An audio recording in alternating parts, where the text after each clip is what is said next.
signed the orchard over to my brother on a gray Thursday in February, and the worst part was that he smiled at me while I did it. Not a cruel smile, a relieved one, like a man who has finally set down something heavy. His wife had her hand on his shoulder. Their attorney slid the papers across the table one at a time, and each time the pen scratched, I felt my grandfather somewhere in the room frowning at me. The mediator asked if I understood that this transfer was final, that I was relinquishing all claim. I said yes. My voice didn't shake, which surprised me more than anything. Everyone in that conference room thought the story was over. They thought I'd lost. I let them think it. I'd been back in Caraway for 3 years by then. I hadn't planned to come home. Nobody plans that, I think. You just run out of road somewhere else, and the only door still unlocked is the one you grew up walking through. For me, it was a layoff and a lease I couldn't cover in the same month. 2 pink slips of paper that fit in the same trash can. I packed my car in Columbus on a Sunday, and I was unpacking it in my grandfather's spare room by Monday night. He stood in the doorway in his old flannel and said, "Took you long enough." And that was the closest he ever came to telling me he was glad. People who didn't grow up around it don't understand what an orchard is. They think it's a postcard. They think it's apples in a basket and a hayride in October. It's not. It's frost dates and pruning saws and a sprayer that breaks down the 1 week it can't. It's a man in his 70s up a ladder he has no business being on because the hired kid didn't show. My grandfather had cleared that land himself when he got back from the war in 1971. Every stone hauled out by hand, every tree planted by a man who didn't believe in renting what you could own. He used to say the land remembered who took care of it. I thought that was just something old men say. I learned later it wasn't. The first winter I was home, I caught him paying the same electric bill twice because he'd forgotten the first check. The second time I found the property tax notice in a kitchen drawer with a perishable mail unopened, 3 weeks past due. I didn't make a thing of it. I just started handling it. I drove him to his appointments. I took over the bookkeeping for the orchard, which he'd been doing in a spiral notebook with prices from a decade ago. I paid the county when the bill came, and the next year I paid it again, and somewhere in there it stopped being his money I was spending and started being mine. I never said that out loud. You don't, when it's family. You don't keep a receipt for love. He brought up the house himself. I want to be clear about that, because later everyone would pretend otherwise. It was a Sunday in spring, the trees just starting to bud, and we were sitting on the porch he'd built from milled lumber off his own property. He said he'd been thinking. He said it made no sense for the place to be in his name anymore when I was the one keeping it alive. He worried about nursing home costs, about the state coming for the land if he ever needed care, about my brother. He didn't say my brother's name with any bitterness, he just knew his own son.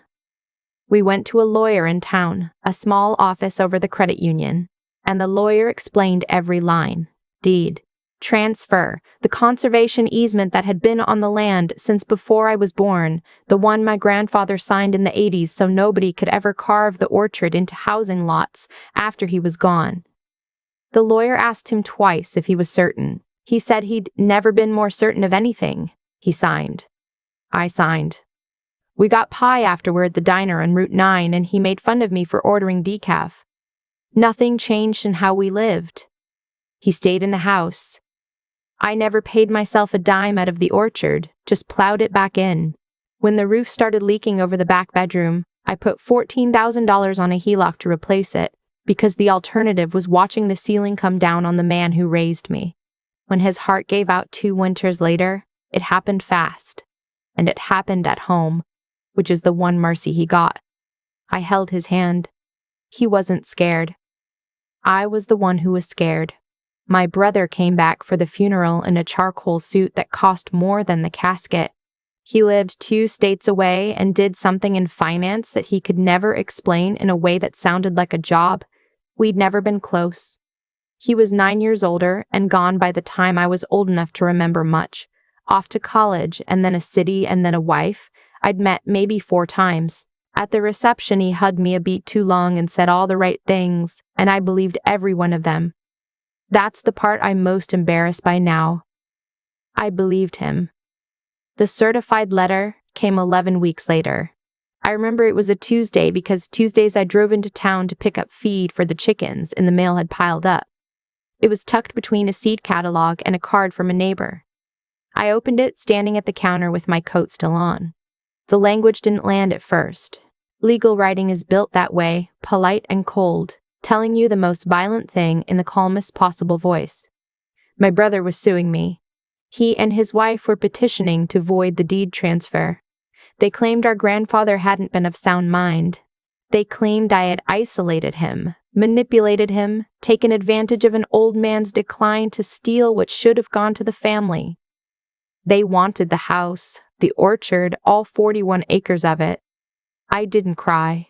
I sat down at the kitchen table where I'd watched my grandfather sign that deed, and I just listened to the refrigerator hum, the same way I had the day he died. I wasn't angry yet. Anger is a luxury you get to feel later, after the shock wears off. What I felt first was a kind of vertigo, like a floor I'd been standing on, turned out to be painted on water. This was the man who held me too long at the funeral. This was my only brother. I found a lawyer, 2 towns over. A guy named Pete who done a little of everything and didn't put on airs. He read the documents at his desk with a highlighter behind his ear that he never used, his frown getting deeper with every page. When he finished, he set them down and looked at me. "This is thin," he said. "You've got the deed, you've got the notary, you've got 2 witnesses and a lawyer who'll testify your grandfather knew exactly what he was doing. They've got a feeling that they got cheated." He paused. "But it's family. These never go the way the paper says they should. People do things in family court they'd be ashamed of with strangers." He was right about that. The first hearing was nothing, just procedure, dates and motions, lawyers murmuring to the judge. My brother sat across the aisle and didn't look at me once. His wife looked at me plenty. There's a particular kind of stare that isn't hate exactly, it's appraisal, like you're a piece of furniture she's deciding whether to keep or sell. That hurt worse than if they'd screamed. It's one thing to be hated. It's another to be priced. The depositions were where it got ugly. We sat in the windowless room with a court reporter and a pitcher of water nobody drank, and for 4 hours my brother's attorney walked me through my own life, as if it were a crime scene. Every kindness I'd done got turned inside out. I drove him to appointments, so I controlled his movements. I did the books, so I had access to his finances. I paid the taxes, so I created a paper trail of dependency. I moved in, so I inserted myself. When they read back my grandfather's own words from the lawyer's notes, that he'd insisted, that he'd worried about exactly this. My brother's attorney just nodded like a man closing a trap and asked who really benefited. Then it was my brother's turn, and I had to sit there and listen. He described me as someone I didn't recognize. Calculating. Cold. He said I'd always resented him, that I'd waited my whole life for the chance to cut him out. He said our grandfather had been confused at the end, which was a lie. And he said it so smoothly I understood he practiced it. His wife was worse because she was better at it. She cried at the right moments. She talked about how much the property meant to the family she'd married into 4 years ago and visited maybe twice. I listened to 2 people I shared blood and a name with rebuild me into a villain, and somewhere in the 3rd hour I felt something I'd been holding very tight just quietly let go. That night, Pete called me at home. He was pacing his office. I could hear it. "We can win this," he said. "We need to fight back harder than they're fighting. We depose the neighbors. We get the doctor's record showing your grandfather was sharp. We subpoena your brother's finances. I'd bet money they're underwater, and that's what this is really about.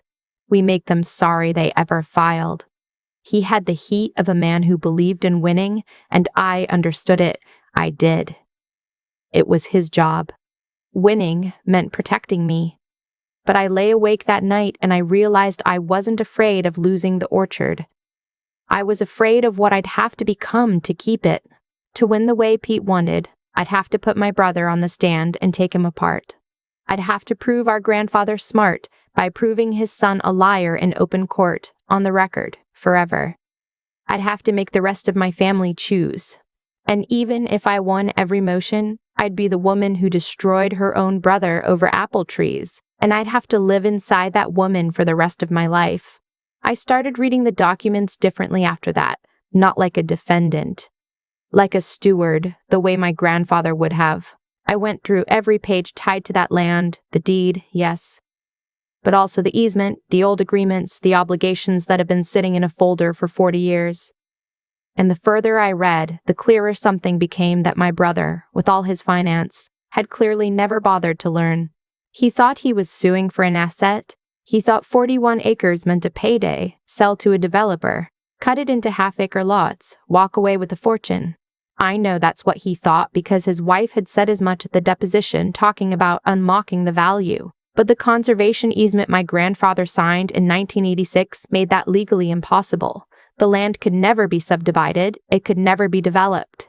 It could be farmed or it could sit, and that was all. There was a working lands clause that obligated the owner to keep the orchard in active agricultural use, or face penalties and clawbacks of decades of tax abatements. Abatements that had saved the property a small fortune over the years, and that came due, all at once, the moment the land stopped being a farm. There were 2 old utility easements, a drainage agreement with the county, and a maintenance covenant tied to the historic register designation on the house itself, which meant you couldn't so much as change a window without approval, and you absolutely could not let the place fall down. And it was falling down, slowly, the way old farmhouses do. The septic was on borrowed time. The barn needed a sill replacement that no insurance would touch. There were 3 years of deferred. Everything because I've been spending my money keeping the trees alive instead. On paper, to a man who skimmed, it looked like wealth. In reality, it was a 41-acre obligation that ate roughly $30,000 a year and gave back in a good season. Maybe a little more than that in fruit if you broke your back to earn it. I sat with that knowledge for a week. Pete asked me what I was thinking, and I told him the truth. I'm thinking, I said, that owning this place isn't a prize, it's a job, and they want the prize. They've never once thought about the job. He didn't understand at first. He thought I was building toward some clever defense. When I finally told him what I'd decided, he stared at me like I'd announced I was moving to the moon. We were in his office, late, the building empty. Let me make sure I'm hearing this, he said. You want to let them win. You want to sign it over. I want to stop fighting for something they don't even understand they're asking for, I said. They could sell it the day after, he said. They can't, I said. And I laid it out for him. The easement, the clawback, the covenant, the septic, the barn, all of it. The $30,000 a year. The fact that you cannot walk away from a working lands obligation just because you got bored. The fact that the historic designation meant the house would bleed money or condemn, and there was no third option. I watched it move across his face slowly, the way understanding does. He picked up the easement document and actually read it this time, all the way through, his lips moving on the clawback clause. When he set it down, he let out a long breath. Huh, he said. That was all. Then, you're not giving up. You're handing them the bill. I'm letting the truth do the work, I said, without me having to be the one who hurts him. He shook his head, but it was a different kind of headshake now. Not disagreement. Wonder. That's not how court usually goes, he said. No, I said, but it's how consequences go. We argued anyway, because that was his job, and he was good at it. He warned me I could regret it. He warned me it would be on the public record forever. That I'd look like I'd lost. That my brother would tell the story his way for the rest of his life. He warned me I might never get the relationship back. I told him that last part was never in my control to begin with. That was when he stopped arguing and started preparing the paperwork. Because if I was going to do this, he wanted it done so clean that no one could ever say I'd been pushed. I made one condition, and I want this on the record too, because the comments under a story like mine always ask the same fair question. What about everything you spent? So here it is. I'd kept a ledger, not out of suspicion. I'd started it the year my grandfather double paid the electric bill, just to keep his accounts straight, and I'd never stopped. Every tax payment, the $14,000 for the roof, the HELOC interest, the new well pump, the tree replacements after the ice storm, the 3 years of property tax I'd carried on a place that wasn't even legally mine yet. It came to just over $60,000, documented down to the canceled checks. I did not sue them for it. People will tell me I should have. Maybe they're right. But I had Pete put it differently. We let the transfer go through. They could have the land, the house, the obligations, all of it, free and clear of any fight. In exchange, I asked for nothing except a signed acknowledgement that the documented $60,000 in my ledger was a personal loan I had made to the property, repayable only if and when the property was ever sold or refinanced. It cost them nothing today. It looked to them like a face-saving consolation, the loser asking for a token. Their attorney barely glanced at it before advising them to sign. My brother's wife actually smiled when she read it, like I'd confirmed how small I really was. What none of them grasped was that I just attached myself to the one thing they couldn't escape. The easement meant the land could never appreciate the way they imagined. The covenant and the clawback meant holding it would bleed them. And the only way out, selling or borrowing against it, was the exact event that triggered my $60,000 coming due, on top of the abatement clawback, on top of whatever a buyer would demand of the price once they read the same easement I had. I hadn't trapped my brother. I'd handed him a clear glass box and let him climb inside it grinning. The signing was that gray Thursday in February. He smiled. His wife had her hand on his shoulder. Their attorney slid the papers across one at a time. And about 2/3 of the way through the stack, I watched it happen. Their attorney got to the rider Pete had insisted on attaching, the one that simply listed for the record the existing obligations the new owners were accepting along with title, the easement, the working lands clause, the clawback schedule, the historic covenant, the deferred maintenance disclosures, the drainage agreement. It was all public record. None of it was a trick. We just put it in one place, in plain language, where it couldn't be skimmed. I watched their attorney read it. I watched him read it again. I watched the color leave his face, watched him lean over and murmur something to my brother, watched my brother's smile go uncertain and then go nowhere at all. The attorney asked for a recess. The mediator said the documents were already substantially executed. He asked, his voice careful now, whether his clients fully understood the abatement clawback figure. The mediator said that had been disclosed in the filings 40 days prior. It had. They'd just never read it because they'd been so busy reading me. My brother looked at me then for the first time in months. Really looked. I didn't gloat. I want you to know that because it would have been so easy and it would have felt so good for about 10 seconds. I just signed my line and slid the pen back across the table and said, "It's a good place. Take care of it." And then I walked out into the cold and I sat in my car in the parking lot and I shook. Not from triumph, just from the sheer weight of finally setting it down. The first call came in April when the spring tax abatement reconciliation hit and the county sent the clawback invoice. I didn't answer. The second came in June when the orchard needed spraying it didn't get and half the crop went to scab, and a man who'd never pruned a tree in his life learned what active agricultural use actually demands. By August, the barn sale had given and the Historic Commission had sent a notice about the porch. My brother called, and this time I picked up, because I'm not made of stone. And he didn't yell. He just asked, quietly, how I'd done it for 3 years. How I'd carried all of it without complaining. I almost gave him the soft answer, the old reflex. But I promised myself in that parking lot that I was done erasing myself to keep the peace. So I told him the true one. I didn't carry it without complaining, I said. I carried it without you. There's a difference, and you got to skip it for 30 years. He was quiet a long time. Then he said, "We can't keep it."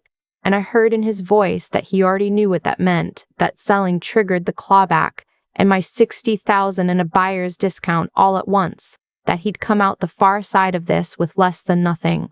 Here's where everyone wants me to say I twisted the knife. I didn't.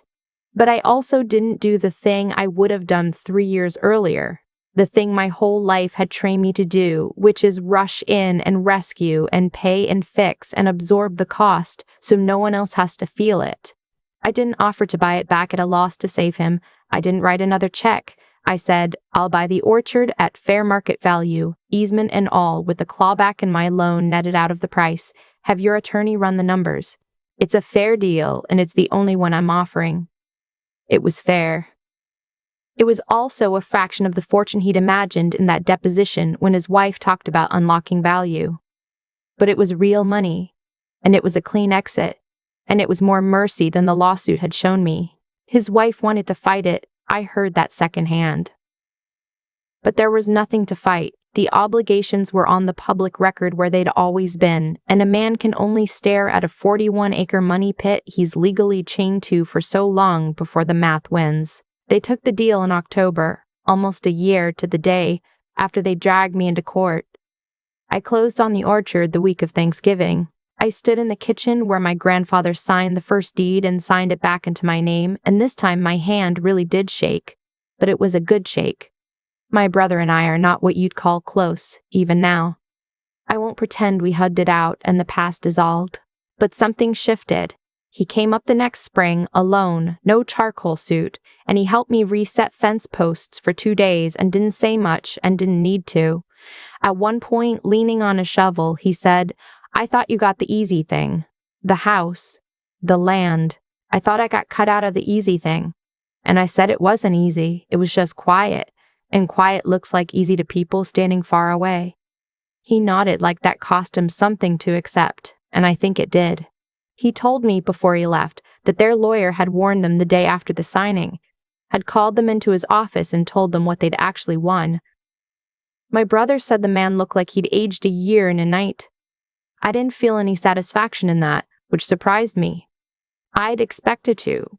What I felt was just tired and then, slowly, lighter. I understand now why Pete struggled with my choice, why he kept reaching for the fight. The law is built for clarity. Winners and losers, valid and void, the deed stands or it falls. But family doesn't live in the clear lines.